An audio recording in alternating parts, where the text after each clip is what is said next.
नमस्कार, राम राम, जय हिंद दोस्तों। मैं अंकित कुमार अपने अजय गुरुकुल में आप सभी का हार्दिक स्वागत करता हूं। आशा करता हूं आप सभी लोग एकदम ज़बरदस्त जिंदाबाद होंगे।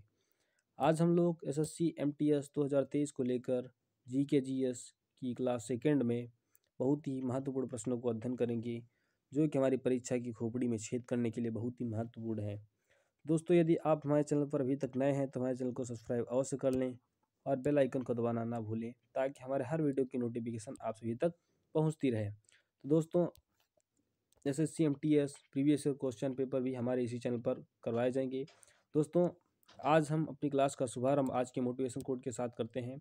आज का मोटिवेशन कोट हमारा है, जमीन पर बैठकर क्यों आसमां देखता है, जमीन पर बैठकर क्यों आसमां देखता है, चल उठ खड़ा हो ये ज़माना सिर्फ उड़ान देखता है, चल उठ खड़ा हो ये ज़माना सिर्फ उड़ान देखता है।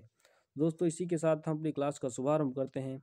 हमारा आज का पहला प्रश्न है, भारत के राष्ट्रीय ध्वज की लंबाई और चौड़ाई का अनुपात है। भारत के राष्ट्रीय ध्वज की लंबाई और चौड़ाई का अनुपात क्या है। दोस्तों, इसका राइट आंसर हो जाएगा हमारा बी। हमारे जो है भारतीय राष्ट्रीय ध्वज की लंबाई और चौड़ाई का अनुपात 3:2 है। दोस्तों, हमारे भारत के राष्ट्रीय ध्वज का डिजाइन किसने किया था। तो दोस्तों, हमारे भारतीय राष्ट्रीय ध्वज डिजाइन जो है पिंगली वेंकैया जी ने किया था। किसने? पिंगली वेंकैया जी ने। किसने? पिंगली वेंकैया जी ने हमारे जो है राष्ट्रीय ध्वज का डिजाइन किया था, राष्ट्रीय ध्वज को बनाया गया था। और हमारा जो है राष्ट्रीय ध्वज 22 जुलाई 1947 ईस्वी को अपनाया गया था। राष्ट्रीय ध्वज के रूप में 22 जुलाई 1947 ईस्वी को जो हमारा भारत का राष्ट्रीय ध्वज अपनाया गया था। दोस्तों, हमारे भारत के राष्ट्रीय ध्वज में 3 रंग होते हैं। पहला रंग केसरिया। केसरिया जो हमारा क्या होता है, जो हमारा त्याग और बलिदान का प्रतीक होता है। और जो सफ़ेद सुख और समृद्धि का प्रतीक होता है। और जो सफ़ेद उसी में चक्र बना होता है वो हमारे समय यानी 24 घंटों को प्रदर्शित करता है। और जो हमारा नीचे हरा रंग दिया होता है वो हमारा हरियाली का प्रतीक होता है। बढ़ते दोस्तों अगले प्रश्न की ओर। अगला प्रश्न देखते हैं हमारा क्या है। अगला प्रश्न दिया गया वो हमारा कह रहा है कि संयुक्त राष्ट्र दिवस मनाया जाता है। संयुक्त राष्ट्र दिवस मनाया जाता है दोस्तों कब मनाया जाता है? 24 अप्रैल को या 24 जनवरी को या 24 सितंबर को या 24 अक्टूबर को। तो दोस्तों, इसका राइट आंसर हो जाएगा हमारा डी। संयुक्त राष्ट्र दिवस हमारा 24 अक्टूबर को मनाया जाता है। 24 अक्टूबर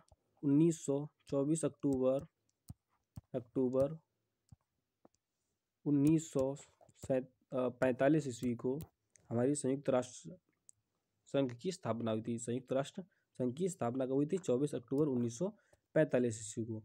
इसीलिए हम लोग 24 अक्टूबर को संयुक्त राष्ट्र दिवस मनाते हैं।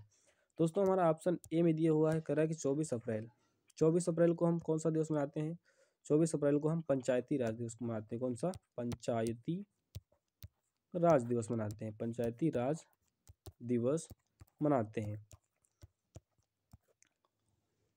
24 अप्रैल को हम पंचायती राज दिवस मनाते हैं। पंचायती राज दिवस हम क्यों मनाते हैं? जो है हमारा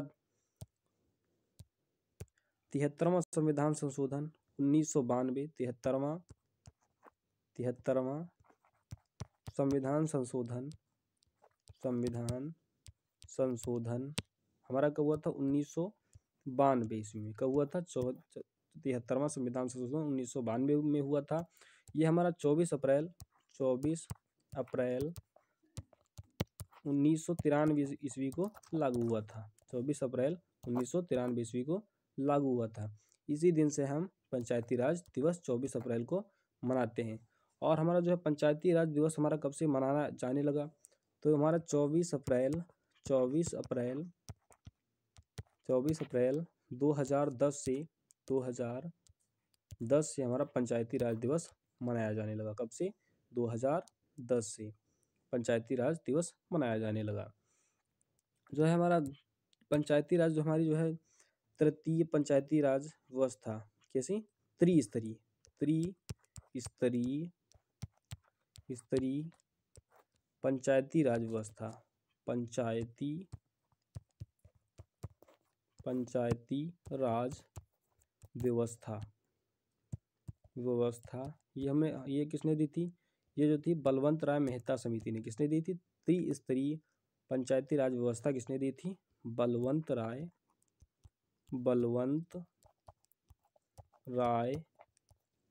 मेहता समिति ने दी थी। किसने दी थी? बलवंत राय मेहता समिति ने। और यहाँ पर हमारा द्विस्तरीय कितनी द्विस्तरीय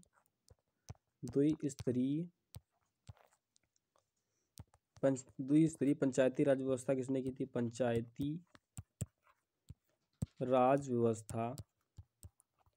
राज व्यवस्था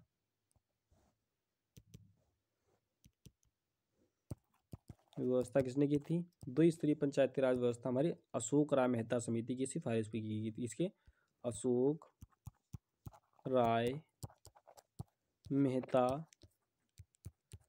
समिति की सिफारिश पर जो थी द्विस्तरीय पंचायती राज व्यवस्था लागू की गई थी। दोस्तों बढ़ते हैं दोस्तों अगले प्रश्न की। अगला प्रश्न दिया अगर ऑप्शन बी में दिया हमारा 24 जनवरी। 24 जनवरी को हम कौन सा दिवस मनाते हैं? 24 जनवरी को राष्ट्रीय बालिका दिवस मनाते हैं। कौन सा? राष्ट्रीय बालिका दिवस मनाते हैं।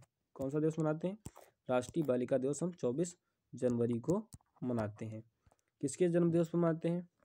इंदिरा गांधी जी के जन्म दिवस पर। इंदिरा गांधी जी के जन्म दिवस पर हम 24 जनवरी को हम क्या मनाते हैं? राष्ट्रीय बालिका दिवस मनाते हैं। और विश्व बालिका दिवस कब मनाया जाता है? विश्व बालिका दिवस हमारा 11 अक्टूबर को विश्व बालिका दिवस मनाया जाता है। कब मनाया जाता है? विश्व बालिका दिवस 11 अक्टूबर को मनाया जाता है। और हमारा जो है 24 जनवरी को उत्तर प्रदेश का स्थापना दिवस को मनाया जाता है। 24 जनवरी को उत्तर प्रदेश का स्थापना दिवस भी 24 जनवरी को मनाया जाता है। बढ़ते हैं दोस्तों अगले प्रश्न की ओर। अगला प्रश्न देखते हैं हमारा क्या है। अगला प्रश्न दिया हुआ है हमारा, कह रहा है कि MRI निम्नलिखित में से क्या है? MRI का फुल फॉर्म क्या है? मैग्नेटिक रिकॉर्ड ऑफ इंटेस्टाइन्स, या मैग्नेटिक रिकॉर्डिंग ऑफ इन्वेस्टिगेशंस, या मैग्नेटिक रेजोनेंस इमेजिंग, या मैग्नेटिक रेजोनेंस इन इंस्टाइन्स। तो दोस्तों इसका राइट आंसर हो जाएगा हमारा सी। MRI का फुल फॉर्म क्या होता है? मैग्नेटिक रेजोनेंस इमेजिंग होता है। बढ़ते दोस्तों अगले प्रश्न की ओर। अगला प्रश्न देखते हैं हमारा क्या है। अगला प्रश्न हमारा दिया गया हुआ है, कह रहा है कि एशियाई खेल पहली बार कहाँ आयोजित हुए? एशियाई खेल पहली बार कहाँ आयोजित हुए? ऑप्शन ए में दिया दिल्ली, या मनीला, या टोक्यो, या जकार्ता। दोस्तों इसका राइट आंसर हो जाएगा हमारा ए। पहले एशियाई खेल जो हमारे कहाँ हुए थे? दिल्ली में हुए थे। कब हुए थे? दिल्ली में हमारे 1951 ईस्वी में पहले एशियाई खेल दिल्ली में शुरू हुए थे। कहाँ शुरू हुए थे? दिल्ली में शुरू हुए थे। हमारा ऑप्शन सी में दिया है टोक्यो। टोक्यो जो है, टोक्यो ओलंपिक 2020 में अभी हमारा ओलंपिक 2020 का आयोजन हमारा कहाँ किया गया था? टोक्यो जापान में किया गया था। कहाँ किया गया था? टोक्यो जापान में। इसमें भारत ने कुल 7 पदक जीते थे। कितने जीते थे? कुल 7 पदक जीते थे। कितने जीते थे? भारत ने टोक्यो ओलंपिक 2020 में 7 पदक जीते थे, जिसमें से एक जो है तुम्हारा एक गोल्ड मेडल था, 2 सिल्वर थे और 4 ब्रॉन्ज मेडल थे। कितने थे? एक हमारा गोल्ड मेडल था, 2 सिल्वर थे और 4 ब्रॉन्ज मेडल थे। एक जो हमारा था गोल्ड मेडल नीरज चोपड़ा ने जीता था। कौन सा गोल्ड मेडल? नीरज चोपड़ा ने जीता था। किस क्षेत्र में? भाला फेंक में। किसमें? भाला फेंक में जो था नीरज चोपड़ा ने गोल्ड मेडल जीता था। भाला फेंक जिस दिन उन्होंने जो है गोल्ड मेडल भाला फेंक में जीता था, उसी दिन हम 7 अगस्त को भाला फेंक दिवस के रूप में भी मनाते हैं। कौन सा? भाला फेंक दिवस भी 7 अगस्त को मनाया जाता है। कौन सा दिवस? 7 अगस्त को भाला फेंक दिवस भी मनाया जाता है। कौन सा? भाला फेंक दिवस मनाया जाता है। दोस्तों यहाँ पर दिया हुआ है हमारा एक टोक्यो जो हमारा ओलंपिक जो हमारा 2024 के ओलंपिक हमारे कहाँ होंगे? 2024 के हमारे होंगे फ्रांस की राजधानी पेरिस में। कहाँ होंगे? पेरिस में। पेरिस फ्रांस में होंगे। कहाँ होंगे? पेरिस फ्रांस में होंगे। कहाँ होंगे? पेरिस फ्रांस में होंगे। और 2028 ओलंपिक कहाँ होंगे? 2028 जो हमारे ओलंपिक होंगे ये हमारे होंगे लॉस एंजल्स, कहाँ होंगे? लॉस एंजल्स,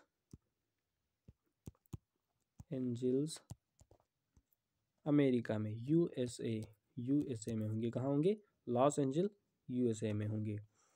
और यहाँ पर दिया ऑप्शन सी, डी में दिया जकार्ता। जकार्ता जो थी हमारे पहले इंडोनेशिया की राजधानी थी। कहाँ की थी? इंडोनेशिया की राजधानी क्या थी? जकार्ता थी। लेकिन अब इंडोनेशिया की राजधानी नई नूसंतारा हो गई। कौन सी? नूसंतारा जो है हमारी इंडोनेशिया की नई राजधानी हो गई है। बढ़ते हैं दोस्तों अगले प्रश्न की ओर। अगला प्रश्न देखते हैं हमारा क्या है। अगला प्रश्न हमारा दिया हुआ कर रहा है कि पीलिया में दुष्प्रभावित होता है। पीलिया में दुष्प्रभावित होता है शरीर का कौन सा अंग दुष्प्रभावित होता है? ऑप्शन अग्नाशय या आमाशय या यकृत या छोटी आंत। तो दोस्तों इसका राइट आंसर हो जाएगा हमारा सी। हमारा जो पीलिया में यकृत प्रभावित होता है, यकृत दुष्प्रभावित होता है। दोस्तों हमारा दिया है आग्नाशय। आग्नाशय जो हमारे क्या होती है? आग्नाशय एक शरीर की ग्रंथि होती है, अंतःस्रावी और बहिस्रावी दोनों होती है। दोस्तों आग्नाशय से आग्नाशयिक रस निकलते हैं और आग्नाशय की बीटा कोशिकाओं के द्वारा, आग्नाशय की बीटा कोशिकाओं के द्वारा एक इंसुलिन नामक हार्मोन निकलता है। कौन सा? इंसुलिन। इंसुलिन नामक जो था हमारा हार्मोन निकलता है। कौन सा? इंसुलिन नामक हार्मोन निकलता है, जो कि इंसुलिन की अधिकता से हमारा कौन सा रोग हो जाता है? मधुमेह रोग हो जाता है। कौन सा? मधुमेह रोग हो जाता है, जिसे हम डायबिटीज के नाम से भी जानते हैं। किसके? डायबिटीज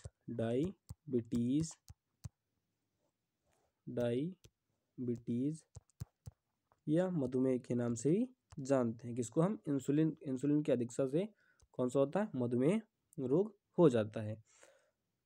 आग्नाशय ग्रंथि को हम मिश्रित ग्लैंड भी कहते हैं। क्या कहते हैं? मिक्सचर ग्लैंड या मिश्रित ग्रंथि भी कहते हैं। मिश्रित ग्रंथि भी कहते हैं। यह एक अंतःस्रावी और बहिस्रावी दोनों ग्रंथि है। अंतःस्रावी और बहिस्रावी दोनों ग्रंथि है। और ऑप्शन हमारा बी में दिया हुआ है, कह रहा है कि आमाशय। आमाशय जो है हमारे, आमाशय से हमारा HCl अम्ल निकलता है। किससे? HCl जो भोजन को क्या बनाता है? अम्लीय बनाता है। किससे निकलता है? आमाशय से निकलता है। और यकृत से हमारा पित्त रस निकलता है। कौन सा निकलता है? यकृत से हमारा पित्त रस निकलता है। कौन सा? पित्त रस हमारा किससे निकलता है? यकृत से निकलता है। और ऑप्शन डी में दिए हमारे छोटी आंत। छोटी आंत जो है, छोटी आंत की लंबाई 20 से 22 फीट होती है। कितनी? 20 से 22 फीट होती है। कितनी लंबाई जो है? 20 से 22 फीट होती है। और इसका हमारा व्यास कितना होता है? छोटी आंत का हमारा व्यास कितना होता है? ये हमारा होता है 1.5 सेंटीमीटर इसका व्यास होता है। बढ़ते हैं दोस्तों अगले प्रश्न की ओर। अगला प्रश्न देखते हैं हमारा क्या है। अगला प्रश्न हमारा दिया गया हुआ है, अगर अंगूर में कौन सा अम्ल पाया जाता है? अंगूर में कौन सा अम्ल पाया जाता है? अंगूर में साइट्रिक अम्ल पाया जाता है या लैक्टिक अम्ल पाया जाता है या सैलिसिलिक अम्ल पाया जाता है या टार्टरिक अम्ल पाया जाता है? तो दोस्तों इसका राइट आंसर हो जाएगा हमारा डी। अंगूर में हमारा टार्टरिक अम्ल पाया जाता है। अंगूर में हमारा टार्टरिक अम्ल पाया जाता है। और अंगूर हो गया, इमली हो गया, इनमें हमारा क्या कौन सा अम्ल पाया जाता है? इसमें हमारा टार्टरिक अम्ल पाया जाता है। और ऑप्शन ए में दिया सिट्रिक अम्ल। सिट्रिक अम्ल हमारा किसमें पाया जाता है? ये हमारा संतरा हो गया, संतरा हो गया, नींबू हो गया, संतरा, नींबू, इनमें हमारा कौन सा अम्ल पाया जाता है? इनमें हमारा सिट्रिक अम्ल पाया जाता है। और ऑप्शन हमारा बी में दिया हुआ है अगर लैक्टिक अम्ल। लैक्टिक अम्ल हमारा दूध में पाया जाता है। किसमें पाया जाता है? दूध में हमारा लैक्टिक अम्ल होता है। किसमें होता है? दूध में होता है। बढ़ते हैं दोस्तों अगले प्रश्न की ओर। अगला प्रश्न देखते हैं हमारा क्या है। अगला प्रश्न दिया गया है हमारा, निम्नलिखित में से कौन हाइड्रोजन का समस्थानिक नहीं है? हाइड्रोजन के समस्थानिक कौन कौन से हैं? देखते हैं। प्रोटियम, ड्यूटेरियम या ट्राइटियम या ओजोन, इनमें से कौन सा है जो हाइड्रोजन का समस्थानिक नहीं है? तो दोस्तों इसका राइट आंसर हो जाएगा हमारा डी। ओजोन जो है, ओजोन हमारा ऑक्सीजन को जो हमारा समस्थानिक ओजोन है, किसका है? ऑक्सीजन का। प्रोटियम, ड्यूटेरियम और ट्राइटियम ये सब हमारे हाइड्रोजन के समस्थानिक हैं। ओजोन है हमारा किसका? ऑक्सीजन का समस्थानिक है। बढ़ते हैं दोस्तों अगले प्रश्न की ओर। O2 यानी ऑक्सीजन का समस्थानिक है। बढ़ते दोस्तों अगले प्रश्न की ओर। अगला प्रश्न हमारा देखते हैं क्या है। अगला प्रश्न दिया गया हमारा कह रहा है कि पास्कल इकाई है। पास्कल इकाई है किसकी इकाई है? पास्कल हमारी आर्द्रता की इकाई है, या दाब की इकाई है, या वर्षा की इकाई है, या तापमान की इकाई है? तो दोस्तों इसका राइट आंसर हो जाएगा हमारा डी। पास्कल जो हमारा दाब की इकाई होती है। किसकी? दाब की इकाई कौन सी होती है? पास्कल होती है। यहाँ पर ऑप्शन ए में दिया है आर्द्रता। क्या दिया है? आर्द्रता। आर्द्रता मापने की इकाई हमारी कौन सी होती है? तो दोस्तों इसका राइट आंसर हो जाएगा हमारा हाइग्रोमीटर। कौन सा होता है? हाइग्रोमीटर। हाइग्रोमीटर ये हमारी किसकी होती है? हाइग्रोमीटर हमारा किसकी होती है? आर्द्रता की। आर्द्रता मापी यंत्र होता है। आर्द्रता को मापने की इकाई क्या है? हाइग्रोमीटर है। और ऑप्शन हमारा सी में दिया है वर्षा। वर्षा मापी यंत्र या वर्षा को मापने के लिए कौन सा यंत्र का उपयोग करते हैं? रेन गेज को। किसका? रेन गेज का उपयोग किस लिए करते हैं? वर्षा वर्षा वर्षा को मापने के लिए रेन गेज का इस्तेमाल करते हैं। दोस्तों यहाँ पर वर्षा की बात आई तो वर्षा जो है, वर्षा जब होती है तो वर्षा में जो है बरसात की बूंद का गोल होना, बूंद का गोल होना किस कारण से होता है? वर्षा की बूंद का गोल होना किस कारण होता है? तो दोस्तों इसका राइट आंसर हो जाएगा हमारा पृष्ठ तनाव। क्या होता है? पृष्ठ तनाव के कारण जो हमारा होता है वर्षा की बूंद का गोल होना किसके कारण होता है? पृष्ठ तनाव के कारण होता है। और ऑप्शन डी में हमारा दिया है तापमान। तापमान जो है, तापमान को हम डिग्री सेल्सियस भी नापते हैं। किससे? डिग्री सेल्सियस से भी नापते हैं और फ़ारेनहाइट से भी नापा जाता है। किससे? फ़ारेनहाइट से। फ़ारेनहाइट से भी तापमान को हम मापते हैं। किससे? डिग्री सेल्सियस या फ़ारेनहाइट से मापते हैं। बढ़ते दोस्तों अगले प्रश्न की ओर। अगला प्रश्न देखते हैं हमारा क्या है। अगला प्रश्न दिया गया वो हमारा कह रहा है कि भारत में रेडियो प्रसारण किस वर्ष प्रारंभ हुआ? भारत में रेडियो प्रसारण का आरंभ किस वर्ष हुआ? तो दोस्तों इसका राइट आंसर हो जाएगा हमारा कह रहा है कि ऑप्शन ए में 1923, या बी में 1930, या 1936, या 1957। ये हमारा बहुत ही महत्वपूर्ण प्रश्न है। ये हमारे कई सारे एग्जाम में पूछा गया है। दोस्तों भारत में रेडियो का प्रसारण हमारा 1923 ईस्वी में हुआ था। कब हुआ था? 1923 ईस्वी में भारत में रेडियो का प्रसारण हुआ था। जो हमारा आज के ही दिन 13 फरवरी को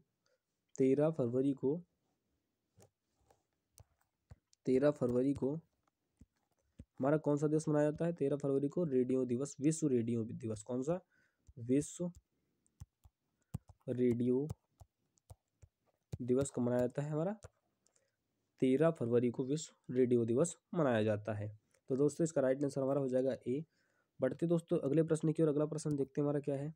अगला प्रश्न दिया हुआ हमारा कह रहा है कि संविधान की 8वीं अनुसूची में मूलतः कितनी भाषाएं शामिल थीं? तो इसका राइट आंसर हमारा दिया कर ऑप्शन ए में दिया 15, या 14, या 16, या 18। तो दोस्तों इसका राइट आंसर हो जाएगा हमारा बी। संविधान की 8वीं अनुसूची में मूलतः कितनी भाषाएं थी? 14 भाषाएं थी। कितनी भाषाएं थी? 14 भाषाएं थी। दोस्तों 21वां संविधान संशोधन, 21वां संविधान संशोधन 21वां संविधान संशोधन 1967 के द्वारा हमारे जो है संविधान में जो है कि 8वीं अनुसूची में हमारी सिंधी भाषा शामिल की गई। कौन सी? सिंधी भाषा शामिल की गई। कौन सी? 21वां संविधान संशोधन 1967 में हमारी सिंधी भाषा 8वीं अनुसूची में शामिल की गई। उसके बाद में दोस्तों हमारा 71वां संविधान संशोधन हुआ। कौन सा? 71वां संविधान संशोधन हुआ। 71वां संविधान संशोधन हुआ। 71वां संविधान संशोधन 1992। कब हुआ? 1992। इसके द्वारा हमारे संविधान की 8वीं अनुसूची में नेपाली, कौन कौन सी, यहाँ पर इसको हटा देते हैं। यहाँ पर 71वां संविधान संशोधन 1992, इसके द्वारा जो कौन कौन सी हमारी नेपाली, मणिपुरी, कोंकणी, इन 3 भाषाओं को 71वां संविधान संशोधन 1992 के द्वारा जोड़ा गया हमारी 8वीं अनुसूची में। इसको हम एक तरीके से याद भी कर सकते हैं कि नमक के रूप में। नमक, न से नेपाली, म से मणिपुरी, और का से कोंकणी। इसके बाद में हमारी भाषाएं कितनी है, 14 थी। 14 के बाद में एक सिंधी हो गई, 15 हो गई। उसके बाद में हमारी नेपाली हो गई 16, मणिपुरी 17, कोंकणी हमारी 18 हो गई। उसके बाद में हमारा हमारा संविधान संशोधन हुआ, 92वां संविधान संशोधन। कौन सा? 92वां संविधान संशोधन हुआ। कौन सा? 92वां संविधान संशोधन हुआ। कब हुआ? ये 2003 में हुआ था और 2004 में लागू हो गया। कब लागू हुआ? 2003 में लागू हुआ था और पारित 2004 में हुआ। इसके द्वारा हमारे संविधान में 4 भाषाएं, नई भाषाएं जोड़ी गई। वो कौन कौन सी थी? हमारी एक थी बोडो। कौन सी थी? बोडो, डोगरी, मैथिली। कौन सी? मैथिली और संथाली। कौन सी? संथाली। हमारा 92वां संविधान संशोधन 2003 का एक्ट था, 2004 में पारित हुआ था। इसके द्वारा बोडो, डोगरी, मैथिली और संथाली ये 4 भाषाओं को शामिल किया गया था। एक बार दोस्तों फिर से रिवीजन कर लेते हैं। हमारा 21वां संविधान संशोधन 1967 के द्वारा संविधान की 8वीं अनुसूची में हमारी 15वीं भाषा सिंधी जोड़ी गई। कौन सी? 15वीं भाषा सिंधी जोड़ी गई।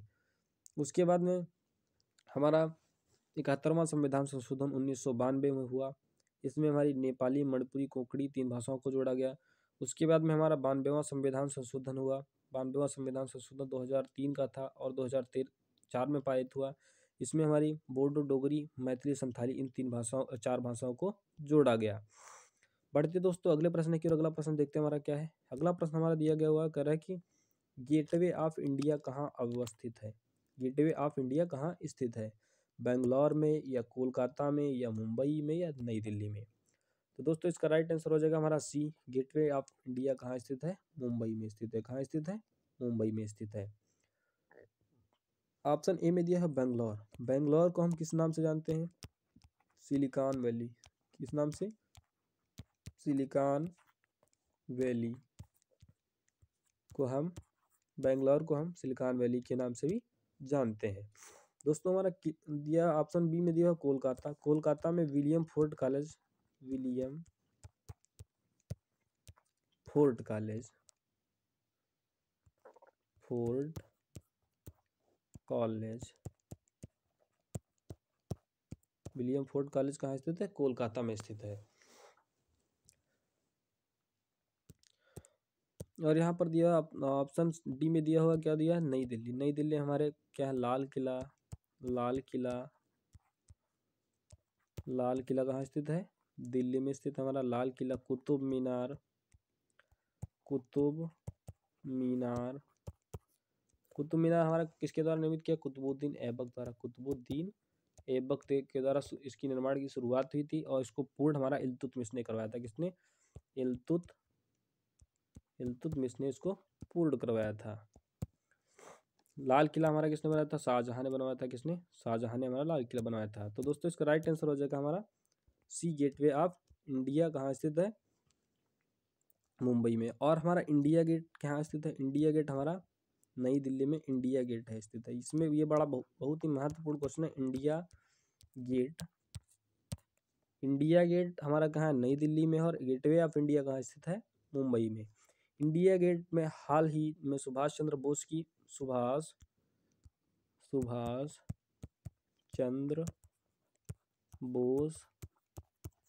जी की मूर्ति का अनावरण कहाँ किया गया है? इंडिया गेट पर किया गया। किसके? सुभाष चंद्र बोस की मूर्ति का अनावरण किसके द्वारा किया गया है?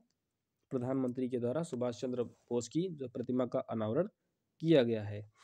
तो दोस्तों बढ़ते हैं अगले प्रश्न की ओर। अगला प्रश्न देखते हैं हमारा क्या है। अगला प्रश्न दिया गया हमारा कह रहा है कि जैन साहित्य को कहा जाता है, जैन साहित्य को कहा जाता है, क्या कहा जाता है? त्रिपिटक कहा जाता है या आगम कहा जाता है या कल्प कहा जाता है या सुत कहा जाता है? तो दोस्तों इसका राइट आंसर हमारा हो जाएगा डी। क्या हो जाएगा? बी, आगम। क्या हो जाएगा? आगम। जैन साहित्य को हम किस नाम से जानते हैं? आगम। और यहाँ पर पिटक दिया हुआ तो इससे याद आ गया त्रिपिटक। त्रिपिटक जो हमारा है, त्रिपिटक जो हमारा बौद्ध साहित्य को हम त्रिपिटक के नाम से भी जानते हैं। इसको बौद्ध साहित्य को हम त्रिपिटक के नाम से भी जानते हैं। हमारा जो बौद्ध धर्म की स्थापना किसने की थी? भगवान बुद्ध ने बौद्ध धर्म की स्थापना की थी। दोस्तों इनके बारे में हम डिटेल में अगले वीडियो में जानेंगे। बढ़ते दोस्तों अगले प्रश्न की ओर। अगला प्रश्न देखते हैं हमारा क्या है। अगला प्रश्न हमारा दिया गया कह रहा है कि खालसा पंथ की नींव किस गुरु ने रखी थी। खालसा पंथ की नींव किस सिख गुरु ने रखी थी। तो दोस्तों इसका देखते हैं राइट आंसर। गुरु अर्जुन देव, या गुरु तेग बहादुर, या गुरु हरगोविंद, या गुरु गोविंद सिंह। तो दोस्तों इसका राइट आंसर हो जाएगा हमारा डी, गुरु गोविंद सिंह द्वारा खालसा पंथ की स्थापना की गई थी।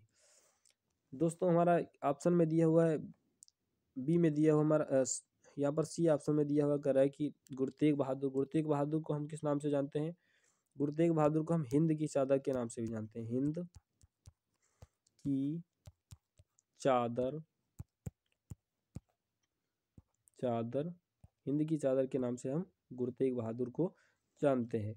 बढ़ते दोस्तों अगले प्रश्न की ओर। अगला प्रश्न देखते हैं हमारा क्या है। अगला प्रश्न दिया हुआ हमारा करेक्ट, पडिहारिन लोक नृत्य कहाँ का प्रचलित है। नागालैंड का, या गुजरात का, या कर्नाटक का, या केरल का। तो दोस्तों यहाँ पर हमारा पनिहारी जो है नृत्य, ये हमारा राजस्थान में होता है। हमारे कोई भी ऑप्शन सही नहीं है। ये होता है हमारा राजस्थान में। कहाँ होता है पनिहारी नृत्य जो है हमारा राजस्थान में होता है। गुजरात में हमारा कौन सा होता है गरबा नृत्य। कौन सा गरबा। गरबा हमारा कहाँ होता है गुजरात में। कहाँ होता है गुजरात में। कर्नाटक में हमारा कौन सा होता है यक्षगान। यक्षगान कहाँ होता है कर्नाटक में होता है। केरल में हमारे कौन कौन से होते हैं। केरल में मोहिनी अट्टम है। कौन सा मोहिनी अट्टम। मोहिनी अट्टम होता है केरल में होता है। बढ़ते दोस्तों अगले प्रश्न के। अगला प्रश्न देखते हैं हमारा क्या है। अगला प्रश्न हमारा दिया गया, भारत एक धर्मनिरपेक्ष देश है। भारत एक धर्मनिरपेक्ष देश है। इसका तात्पर्य है सभी नागरिक के सामने समान कर, सभी नागरिक कानून के सामने समान है। या उसका ऑप्शन बी में दे, उसका राज्य स्तर पर कोई धर्म नहीं है। या सभी वयस्कों को चुनाव में मत देने का अधिकार है। यह सभी नागरिकों को भाषण देने का अधिकार है। तो दोस्तों इसका राइट आंसर हो जाएगा हमारा बी, भारत एक धर्मनिरपेक्ष देश है। इसका तात्पर्य है कि उसका राज्य स्तर पर कोई भी धर्म नहीं होगा। और ऑप्शन ए में दिया कर सभी नागरिक कानून के सामने समान है। ये हमारा किस आर्टिकल में लिखा है। आर्टिकल हमारा 44 में लिखा है, समान सिविल संहिता। किसमें लिखा है सभी नागरिक कानून के सामने समान है। आर्टिकल अनुच्छेद जो हमारा अनुच्छेद 44 में लिखा हुआ है। और समान सिविल संहिता लागू करने वाला पहला राज्य कौन सा है, वो हमारा गोवा है। कौन सा गोवा हमारा समान सिविल संहिता जो है लागू करने वाला पहला राज्य कौन सा है, गोवा है। गोवा हमारा जो है क्षेत्रफल की दृष्टि से सबसे छोटा, क्षेत्रफल की अगर देखा जाए क्षेत्रफल की दृष्टि से सबसे छोटा राज्य कौन सा है, छोटा राज्य हमारा कौन सा है, हमारा गोवा है। और हर घर चल वाला पहला राज्य कौन सा है, गोवा है। कौन सा है, गोवा है। क्षेत्रफल में सबसे छोटा राज्य गोवा है। हर घर चल वाला सबसे पहला राज्य कौन सा है, हमारा गोवा है। और जो हमारा समान सिविल संहिता लागू करने वाला हमारा पहला देश कौन सा है, वो भी गोवा है। तो दोस्तों इसका राइट यहाँ पर दिया, इसका राइट आंसर हो जाएगा उस राज्य स्तर पर कोई भी धर्म नहीं होगा। यहाँ पर दिया ऑप्शन सी में था सभी वयस्कों को चुनाव में मत देने का अधिकार। सभी वयस्कों को चुनाव में मत देने का अधिकार। तो दोस्तों ये हमारा आर्टिकल 326 में लिखा है। आर्टिकल 326 में लिखा है कि सभी वयस्कों को चुनाव में मत देने का अधिकार आर्टिकल 326 में लिखा हुआ है। तो दोस्तों यहाँ पर एक हमारा संविधान संशोधन हुआ था, 61वां संविधान संशोधन। कौन सा 61वां संविधान संशोधन एक हुआ था। 61वां संविधान संशोधन हमारा कब हुआ था, 1989 ईस्वी को। कब हुआ था, 1989 ईस्वी में हमारा कौन सा एक हुआ था, 61वां संविधान संशोधन। इसके द्वारा जो हमारा जो है वोट देने की उम्र को 21 वर्ष से 18 वर्ष कर दिया गया। कितना वर्ष कर दिया, 18 वर्ष कर दिया गया। वोट देने की उम्र 18 वर्ष कब की गई, 61वां संविधान संशोधन 1989 ईस्वी में। ये प्रश्न हमारा अभी जल्द ही किसी एग्जाम में पूछा गया, बहुत ही महत्वपूर्ण प्रश्न है। और यहाँ पर ऑप्शन हमारा दिया है, ऑप्शन डी में दिया वगैरह सभी नागरिकों को भाषण देने का अधिकार। सभी नागरिकों को भाषण देने का अधिकार आर्टिकल 19 के अंतर्गत आता है। आर्टिकल 19 के अंतर्गत सभी को भाषण देने का अधिकार, और जो हमारा बिना हथियार के सभा आयोजित करने का अधिकार, और भारत के किसी भी क्षेत्र में घूमने का अधिकार, कोई भी व्यापार करने का अधिकार और हमारा प्रेस की स्वतंत्रता, ये सब हमारे आर्टिकल 19 के अंतर्गत ही हैं। बढ़ते दोस्तों अगले प्रश्न की ओर। अगला प्रश्न देखते हैं हमारा क्या है। अगला प्रश्न हमारा दिया गया कह रहा है कि टीपू सुल्तान की राजधानी थी, टीपू सुल्तान की राजधानी थी, क्या थी? श्रीरंगपट्टनम थी, या मैसूर थी, या बेंगलोर थी, या भाग्यनगर थी? दोस्तों इसका राइट आंसर हो जाएगा हमारा ए, टीपू सुल्तान की राजधानी कहाँ थी? श्रीरंगपट्टनम में थी। बढ़ते दोस्तों अगले प्रश्न की ओर। अगला प्रश्न देखते हैं हमारा क्या है। अगला प्रश्न हमारा दिया गया है कि आदि ग्रंथ किसने संकलित किया? आदि ग्रंथ किसने संकलित किया था? गुरु नानक देव ने, या गुरु रामदास ने, या गुरु अर्जुन ने, या गुरु गोविंद सिंह ने? तो दोस्तों इसका राइट आंसर हो जाएगा हमारा सी, आदि ग्रंथ जो हमारा गुरु अर्जुन ने संकलित किया था। किसने किया था? गुरु अर्जुन ने संकलित किया था। गुरु नानक देव ने हमारे सिख धर्म की स्थापना किसने की थी? सिख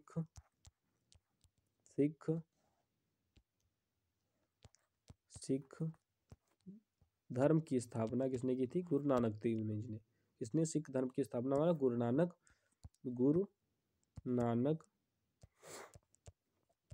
नानक जी ने की थी। किसने की थी? गुरु नानक जी ने हमारे सिख धर्म की स्थापना की थी। बढ़ते हैं दोस्तों अगले प्रश्न की ओर। अगला प्रश्न देखते हैं हमारा क्या है। अगला प्रश्न हमारा दिया गया कह रहा है कि हड़प्पा सभ्यता के निवासी थे, हड़प्पा सभ्यता के निवासी थे, किस प्रकार के थे? ग्रामीण थे, या शहरी थे, या यायावर, या खानाबदोश, या जनजातीय थे? दोस्तों इसका राइट आंसर हमारा हो जाएगा बी, हड़प्पा सभ्यता के निवासी कैसे थे? शहरी थे। कैसे थे? शहरी थे।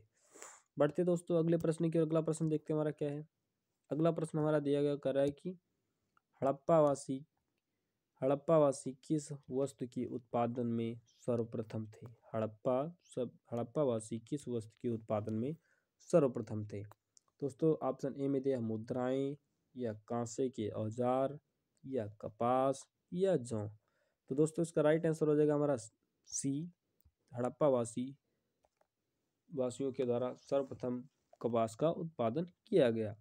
दोस्तों अक्सर एग्जाम में हम लोग चकरा जाते हैं और हम लोग जौ लगा देते हैं। क्या लगाते हैं? जौ लगा देते हैं कि हड़प्पा वासियों ने सर्वप्रथम जौ का उत्पादन किया, लेकिन ये हमारा आंसर गलत है। राइट आंसर हो जाएगा हमारा सी, हड़प्पा वासियों के द्वारा सर्वप्रथम कपास का उत्पादन किया गया। सर्वप्रथम अनाज का उत्पादन पूछता है तो अनाज का उत्पादन सर्वप्रथम किस अनाज का उपयोग किया गया? तो हमारा ये था, हमारा किसका उपयोग किया गया? ये हमारा जौ का उपयोग सर्वप्रथम अनाज के रूप में किया गया। किसका उपयोग किया गया? जौ का। और ऑप्शन ए में दिया है मुद्राएं। जो मुद्रा थी वो हड़प्पा वासियों के द्वारा किस चीज़ की बनी थी? ये हमारी किस चीज़ की बनी थी? किस धातु की बनी थी? सेल खड़ी की। किसकी? सेल खड़ी की। ये हमारी मुद्रा जो थी सेल खड़ी की बनी थी। इसमें हमारा दिया होता है तांबा, दिया होता है, क्या दिया होता है? तांबा ऑप्शन में दिया होता है, पीतल दिया होता है, पीतल, लोहा इसे करके दे दिया होता, लेकिन या कांसा दे दिया था, कांसा। ये चार ऑप्शन दिए होते तो हमारा ऐसा लगता है कि जो कांस्य युगीन सभ्यता थे इसका मतलब ये कांसे से है, लेकिन राइट आंसर हमारा इसका ये कांसा नहीं होगा। इसका राइट आंसर हमारा हो जाएगा सिलखड़ी। राइट आंसर हो जाएगा हमारा सिलखड़ी। जो है मुद्राएं जो थी हड़प्पा वासियों की सिलखड़ी से बनी हुई थी। हड़प्पा सभ्यता की खोज किसने की थी? हड़प्पा सभ्यता की खोज हमारे दयाराम साहनी जी ने 1921-22 में की थी। 1921-22 ईस्वी में हमारी जो है दयाराम साहनी जी ने की थी। किसने की थी? दयाराम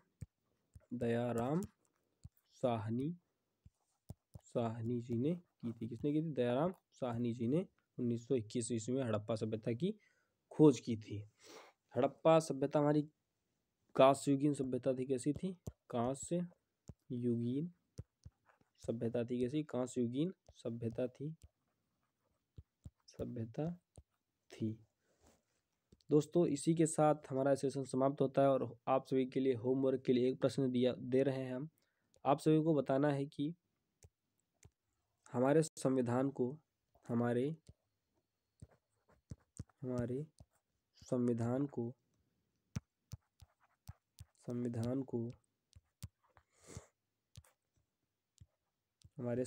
को लिखने में कितना समय लगा, कितना समय लगा। इस प्रश्न का उत्तर आप सभी लोगों को कमेंट बॉक्स में लिखना है। दोस्तों, इसी के साथ हमारा सेशन समाप्त होता है। यदि आप सभी को ये हमारी क्लास पसंद आ रही हो तो हमारी वीडियो को लाइक करें और हमारे चैनल को सब्सक्राइब करें और अपने दोस्तों को ज़्यादा से ज़्यादा शेयर करें। कल फिर मिलेंगे अगली क्लास में। जय हिंद।